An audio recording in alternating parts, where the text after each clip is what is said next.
बच्चों, आपने जो अल्फाज सफ़ा नंबर 28 पे लिखे थे, अब हम यहाँ पे खाली जगह में लिखेंगे सफ़ा नंबर 29 पे। जैसे एक दफ़ा एक शेर डैश में डैश की तलाश में जा रहा था। एक दफ़ा एक शेर जंगल में शिकार की तलाश में जा रहा था कि एक चूहा इसके पास से गुजरा।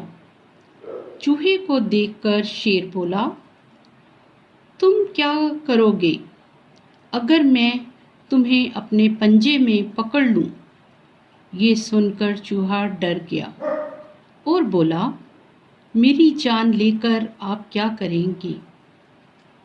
आज मुझ पर मेहरबानी करें और फिर मैं किसी दिन आपके काम आऊँगा। ये सुनकर शेर हंस पड़ा और उसने चूहे को जाने दिया।